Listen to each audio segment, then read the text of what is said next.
Welcome to the Passive House podcast, brought to you by Passive House Accelerator, a catalyst for zero carbon building. For news, inspiration, and connections from all flavours of Passive House, check out passivehouseaccelerator.com. Sign up to receive regular updates about events, get your questions answered, and contribute to the community dialogue. There's loads of free information for experienced professionals and people just starting out on their Passive House journey. We hope to see you at one of our weekly Passive House Accelerator live webinars. In the meantime, here's this week's Passive House podcast.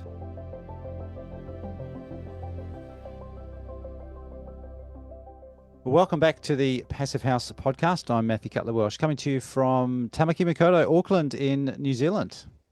And I'm Zach Semke, coming to you from slushy Seattle. Slushy Seattle. You had a little bit of snow, Zach. We did. And everything shut down for 2 days. We had, I think, maybe an inch of snow. Seattle not used to having snow settling on the ground.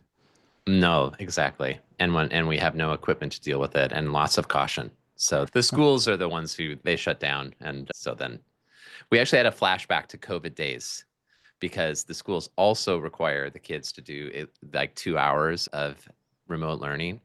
And so our boys were connected.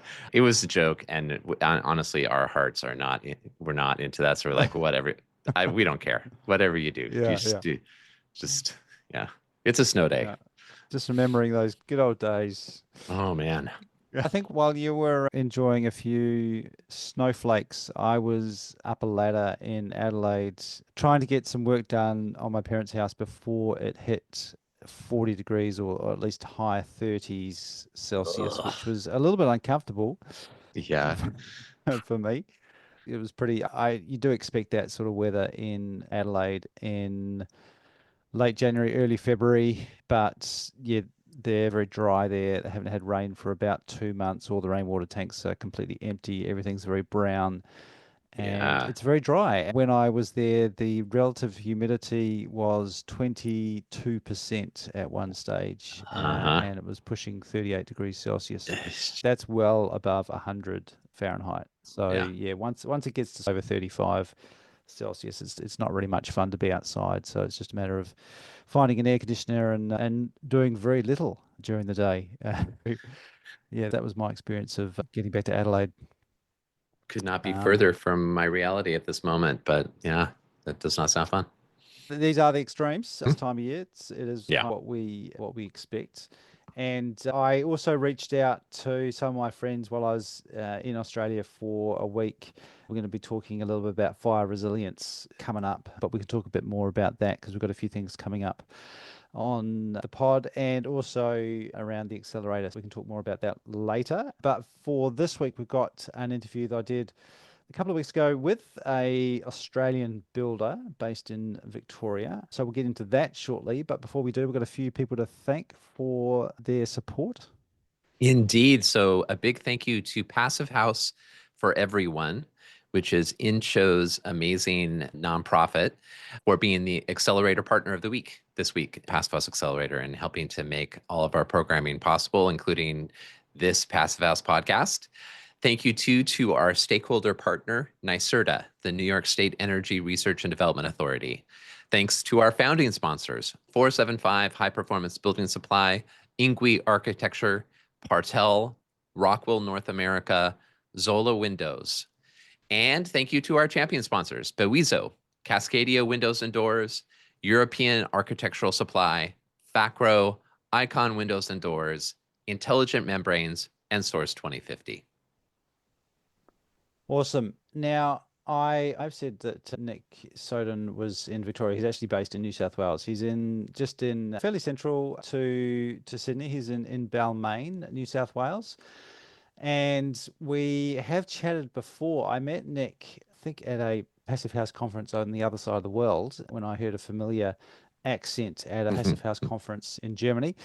And I always love talking to builders because they are very practical, and it's great to hear their passion come through and their practical experience of doing Passive House in the real world, particularly in a market like Australia where it's pretty niche, and they managed to find a little market for themselves and get a business going of people who are interested in that real high level of performance. Nick has embraced that. He's got his own builder company, Sowden Building Solutions, and we chatted a while back. You can check that episode out. It's episode 131. We talked a bit about hempcrete and just Nick's journey towards Passive House. This time I reconnected him because we were talking about electrification, and we didn't talk a lot about electrification in this episode, partly because it's not really a big deal in Australia, passive house design and construction. It's just accepted as the way things are done, which I think is interesting in itself. So anyway, it was great to catch up with Nick again, find out a bit more about how things are going generally in and around Sydney and New South Wales, and the state of passive house at the moment in Australia. Welcome, Nick. We've got Nick Sowden of Sowden Building Solutions. So how are you going, Nick? Very good, Matt. Yourself? Good. Enjoying a relatively calm summer here. It's been pretty settled, and we're having some kind of cool evenings at the moment, which is nice. But I understand you've had some pretty hot weather in your part of the world, and about a bit of rain recently as well. A bit of rain would be an understatement. I think Yeah. the road to the airport at the moment in Sydney, the Cooks River is coming over the bridge. Luckily, we've got other ways to get to the airport. Prior to that, you had a bit of a heat wave, though, didn't you? You're getting up around the 40-degree Celsius. Yeah, but I managed to miss most of that. I was in Japan on Oh, family nice. holidays. Yeah. And so you're back into the swing of things for 2025. What type of projects are you working on at the moment? We've got a small energy upgrade that we're doing to a double brick house. So we're basically insulating the entire building, bottom, injecting into the walls with Knuff superfill, making sure the external brickwork is now waterproof by using a vapor permeable siloxane, upgrading all the windows, solar's going on, and yeah, just upgrading the whole house, putting a HRV What in what there. was that? What was that weatherproofing? The brickwork, so you don't get moisture going through onto the superfill because you're taking away the brick cavity and Yeah. its ability to dry from inside. So now we're stopping it getting wet, the brickwork getting wet from the outside.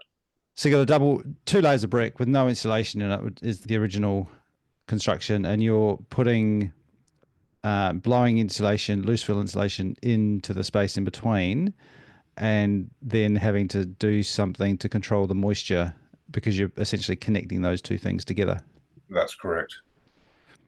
And So was that something that you applied to the brick on the outside, or correct. Yeah, to spray on right? product. There are paint on products as well. So does that change the appearance on the outside? Not at all. Oh, okay. If you So want a face brick house to continue looking that way, right. you do that. The other alternative is paint it or Yeah. render it paint, but this is a lot more straightforward, a lot more cost effective, and it keeps with the heritage of the house. Yeah. Interesting. Anyway, we wanted to talk about electrification. We could probably get sidetracked into talking about the multiple challenges of dealing with some of those uninsulated old homes, which I imagine keeps life pretty interesting for you as a builder. Give us a bit of an overview of where the market is at in terms of electrifying homes in and around Sydney and New South Wales. For the work that we do, which is predominantly passive house and it's all high performing homes, most of the projects that we do, we are abolishing gas and fully electrifying all of the house. Yeah. But at the same time, we're tackling the building envelope as well. So we're not putting undue stress on the electricity grid by having inefficient homes that we need to heat and cool massively. And is that something that's driven by your clients, or are you just saying that's what you're doing? Is there any resistance to going electric? Some clients resist on, oh, but we've cooked on gas our whole life. We love gas. And I've had a old induction portable stove that I just give to people and say, give this a shot. And everyone has been absolutely amazed on how easy it is to cook on induction and how efficient it is and how much control they have. So it's been one way to turn a lot of people off gas without and giving them a positive result in the end. Yeah, that's a great idea. It's a bit like lending someone, a skeptical person, an EV for a little while to drive around in, and realize how great it is. It's a really good strategy because people have a lot of, I don't know if it's misconceptions about the induction cooking, but it's a lot of familiarity with gas cooking and the belief that it's going to be not as good. So giving them a positive experience beforehand, I think that it's a great way of reducing that anxiety or just changing their mind. Yeah, very much. So you're talking about renovations there or new builds or a bit of both? It's all renovations that we do. When you take guests out of a house, is that complicated from a technical point of view?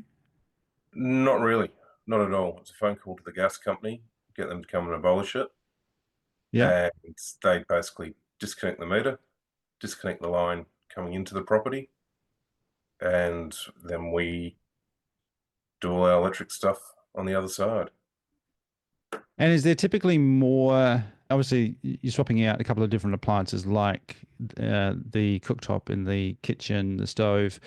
But are there other things that your electricians are having to do? Are you pre-wiring for solar PV or putting in batteries? Is there a lot more work now for electricians to do? There is a little bit more work. The solar is going on to every project that we do. We live in a very sunny country, so it's crazy not to put solar on your roof. So that's always happening during the renovation. We did do a project where the client is still on gas, and it was an energy upgrade of a building again. And it was literally like a 2-week project. We didn't upgrade the windows because budget didn't allow for it. And it was just insulating the house. We pre-wired for a heat pump, which might come in a few years' time. So while we're insulating underneath the house, we're dropping all the wires down, insulating in between all the joists, membraning, battening underneath the joists and the membrane to hold it up in place, and then taping it off to all the walls. But we wanted to get all the wiring done beforehand. So it's Yeah. that question of what's the long-term plan on this house? And the clients are like, look, we want to electrify everything. We've only got a very limited budget right now. And we're like, okay, what do you want? Do you want a heat pump in a few years' time? Yes, would love it. All right, let's wire that now. We put an induction cooktop in at that point in time. So the only thing that's running on gas in that house now is instantaneous hot water. So still have a gas connection in that case. Yeah, which in a couple of years they'll get rid of and then upgrade that. And the wiring's all done. And would that be a move to a heat pump water heater or okay? Are people using instant electric hot water in any cases, or are they generally going to a heat pump? Generally going to a heat pump. We did put one instantaneous hot water system in. So we did a Enefit project where the main house, big house, that's gone Enefit. And then we've done a separate small house for the son at the back of the property. Mm-hmm. And to have the hot water running out there from the main house, it was too long a run. Yep. It's only got that little studio at the back had a shower, hand basin, and then a sink, which wouldn't be used that much. So we were like, how about we use instantaneous? Because it's hardly going to be used. That was a good application of using a electric instantaneous unit. We already Yeah. had 3-phase on the house as well. But Yeah. it was a no-brainer because Yeah. you're not going to be using that much energy there. But if you had a heat pump separate out the back, there's a lot of cost to it, and it wouldn't be used that much. So Yeah. it wouldn't be a good use there. It's the equivalent of using an electric resistance space heater in a small space that's not going to require a lot, even though it's nowhere near as efficient as a heat pump. it's a lot simpler. And if your demand is not that high, then the efficiency doesn't matter as much because The overall usage is the going overall to be use is really small.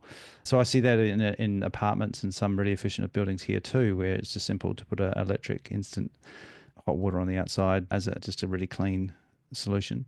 You mentioned three phase power. Is that normal, or how common is that? I'd probably say about 10 to 15% of homes have three phase. And what would be the motivation for putting that in? So that particular house already had three phase. So Right. it was there. We used it. If you got a massive roof, you can get more phases exporting energy out. Car charging, it gives you some different options. Yep. And depending what you're using in the house, like you might have something that needs a three-phase motor. Do you think that will increase if people are starting to think about faster charging for cars and putting in larger PV arrays? Is there a trend towards more sophisticated wiring, or is most of the standard equipment fine for what most people need? I think in some instances more people will be doing it because they are wanting the faster charging. Yeah. But on the flip side, if you've got a car, it depends on your usage of a vehicle as well. If you've got a car at home predominantly throughout the day and you're charging it via solar, Yeah. then you don't really need three phase, I believe, Yeah. because you can just slow charge your car and it's all good. Yeah. It's pretty significant that you say all of your projects putting solar on. Is it subsidized? What are the benefits for doing that? I So know the benefits are there, but there's obviously not a huge financial hurdle for doing it. it pays itself back quick enough. So it's usually Right. 4 to 5 years that it pays itself back. With a And subsidy? there's a subsidy involved as well. The company that I use for install, they take it straight off the price at the front end. Uh-huh. And So is then that a state subsidy just for New South Wales? it's a national subsidy. It's called an STC, and I've forgotten what that stands for. But you can get it all around Australia. There are Right. different subsidies in Victoria as well. And is it just for the panels, or are there other equipment like batteries as well? Batteries, if you're changing from instantaneous gas to electric heat pump, Oh yeah. there's money back there as well. And it depends on the model and how efficient it is. Yeah. And if you are coming directly from gas or if you're coming from a resistant electric, there's a small difference there as Yeah. well. Yeah. So it sounds like there's some pretty good incentives, and there's a general market movement towards electrification, and certainly in your sphere and the type of clients that you attract. Do you know what the general feeling is out wider than that in the general population? Are people aware of electrification? Does it have a good name or a bad name? What would you see in the sort of here on Talkback Radio or in the comment section of the newspaper if anyone reads that anymore? I think most people are very pro solar because electricity is getting so expensive over here, the world as well. Yeah. Um, we are quite blessed being in Australia because it does tend to be sunnier than most places. Yeah. So why wouldn't you put solar up there if it's going to pay itself back in 4 to 5 years? It's a no-brainer, and Yeah. most people understand that as well. It's impressive, and we were talking before about there being some regulations in place north of you and south of you in ACT and in Victoria around Canberra. I believe that were you saying that you're not allowed to connect or have a new connection to gas for new houses in Victoria now? I understand it's all new subdivisions. They will not put gas in there at all. So when they're putting in a new area, there is no option to put gas in whatsoever. Can people still get bottled gas? I don't live in that area. I don't know, but Right. you'd be But there's a pretty strong incentive or rules against it. So that's in Victoria, and nationally, has there been any talk of that being the ultimate where things are going for the whole country? It'd be great to see that coming up, but I don't think it has yet. But I might just not know. Yeah, yeah. That's the great thing about doing what you're doing with the people that you do it with, and the clients that you attract, and like you say, have those conversations with people that do have maybe some hesitations, and then you just show them what life's like with an induction cooktop, and they're away. Yeah. Yeah. What's 2025 got in store for you, Nick? What's the plan for your company? And you got a fairly steady work stream coming? Yeah, so more Enefits coming up. So we've just finished our third certified, well, soon to be certified Enefit, because we really do focus on working in the inner city. We're based in Balmain and Sydney, which is 3K from the city. So everything we do is a heritage conservation zone, usually working on 100-plus-year-old buildings, which predominantly are brick. And yeah, we turn them into comfortable, healthy homes that cost bugger all to run, Yeah. just the whole aim. You like the challenging stuff, don't you? It's getting less and less challenging. Is it? Yeah, well, you know what you're dealing with now. Yeah. And we keep testing. We've just bought another house recently after we've sold our last one. And this one I want to tackle from the outside. Just single Okay. wrap. It's timber clad house. And I just want to do a single membrane because we're trying to make it as efficient as possible, cost wise, Yeah. if we can. I'm finding the blow-in insulation into the double brick walls. It's such an easy solution to do. And it costs bugger all in the grand scheme of things. So you're going to go an extra layer of insulation on the timber clad. Would you take that cladding off, or would you leave it in place and wrap on the outside of it? This particular project, our house, will be taking the cladding off because it's not in good form whatsoever. And we need to replace all the windows, and then we'll insulate from the outside, Yeah. wrap it. Any concerns about what you might find when you start pulling the cladding off? Not too many concerns because there hasn't been too many renovations to the house over the years. Yeah. Lots of hardwood, basically. And I guess you're relatively dry. Do you often come across moisture damage or rot or anything like that? A lot in Sydney. Yeah, because it's humid. Okay. One of my clients, who's also a colleague, Tracy, when we pulled apart her house to do a hempcrete build, which we did in 2019, 2020, as we're demolishing the house. So the makeup from the inside, it was gyprock, stud which had been insulated, a foil sarking, and then cladding straight on top of that, which, as we all know in Australia, was to code. The amount of condensation damage in an 8-year-old wall was incredible. The bottoms of the studs were gone. I'm walking on the roof going, this is bouncing a lot. And it was only 8 years old. And that was only 8 years old. Wow. So that was an eye opener. And that's why we use vapor permeable membranes. That's why we put in rain screens or vented cavities behind our cladding. Yeah. Like, it just really reinforced what we're doing is the right thing to do to avoid those problems. Because as we know, you get warm air from inside a house, travels through your wall and hits a cold metallic surface. Yep. It condensates, and that's inside your wall, which you've now got a moisture issue inside your wall, which you'll never see until you pull a wall apart. Yeah. Yeah. Or feel it if you start walking around on something on that the shouldn't be bouncy. Yeah. Yeah. It's a bit scary.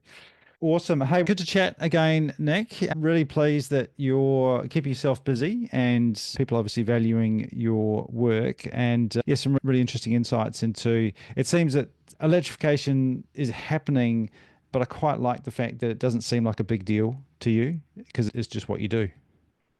And as it should be. It's not very hard to do.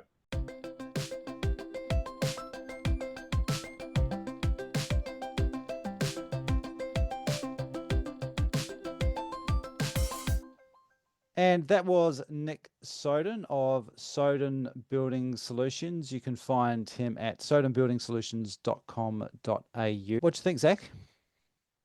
Great conversation. It was fun to hear that quote. It's getting less and less challenging when it comes to doing these deep energy and electrification retrofits. It's always good to hear. Yeah. Yeah.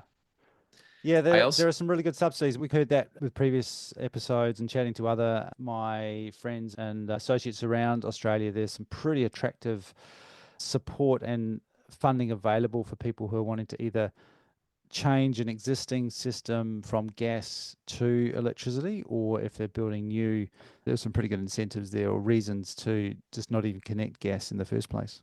and then the example of the no new gas for new subdivisions in Victoria.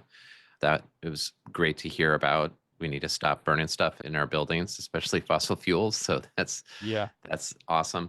Also, just the subsidies for solar panels that are built on top of the really advantageous economics for solar that already exist in Australia, given how sunny it is, that you're down to a 4-year payback, which is really great.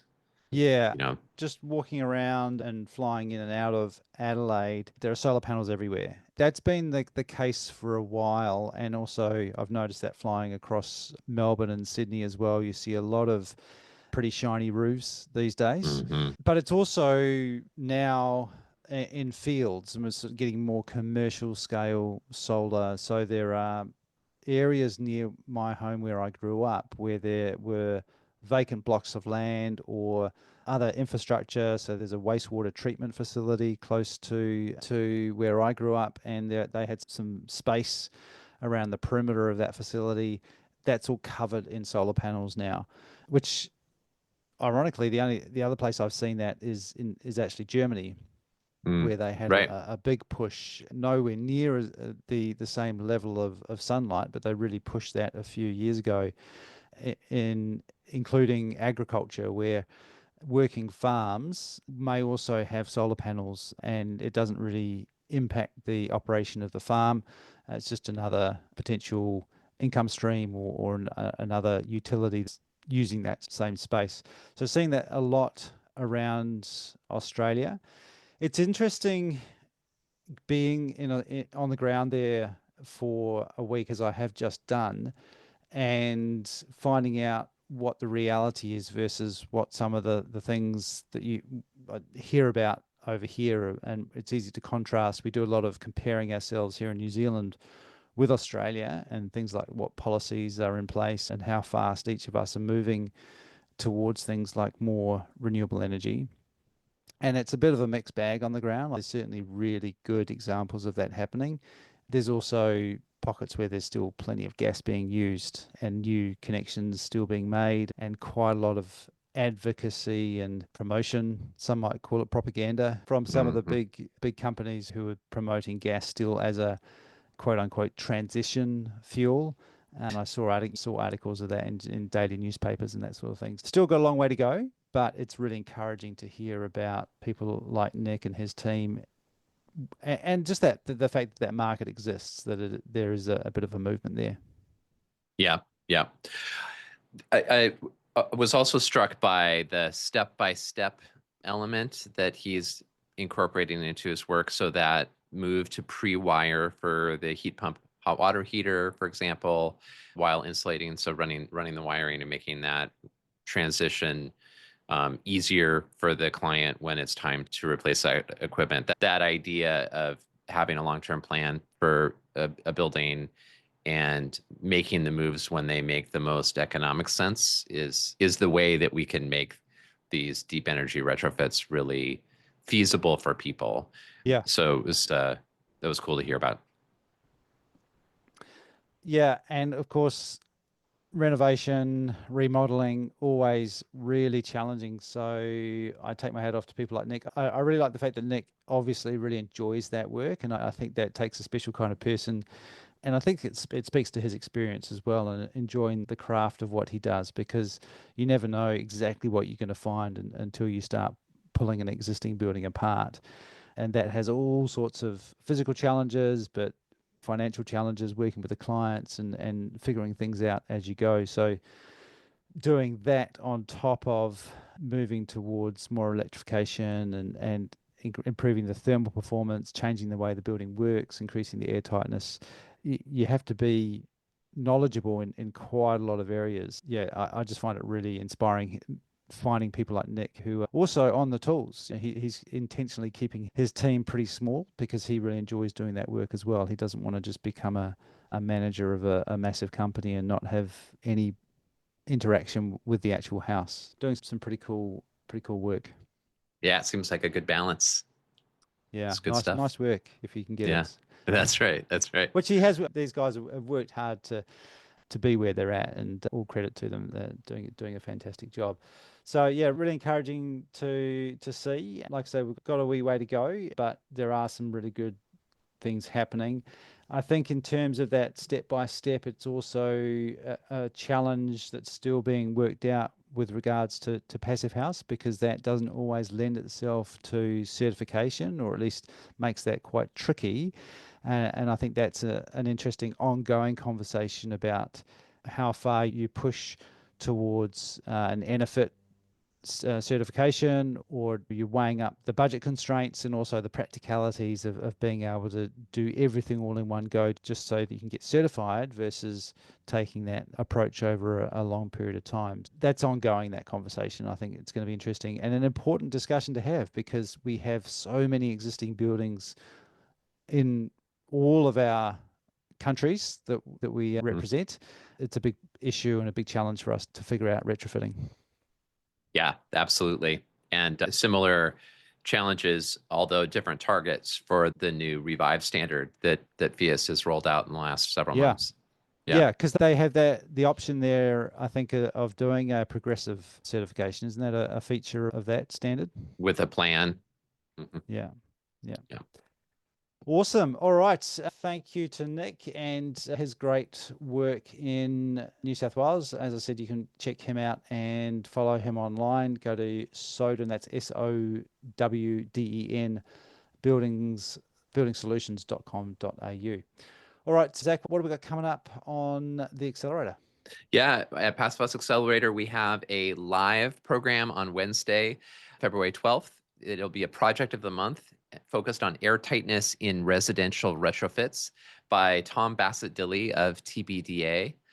And on March 14th, so Friday, March 14th, mark your calendar, we have a special Reimagine Buildings conference called Designing for Fire Resilience. So we'll be diving into the key steps in fire hardening, the overlap with some of passive houses and passive buildings design approach with some of those fire hardening principles, and really examining how we can make safer, more resilient buildings while also ensuring or working toward a safer climate future as well.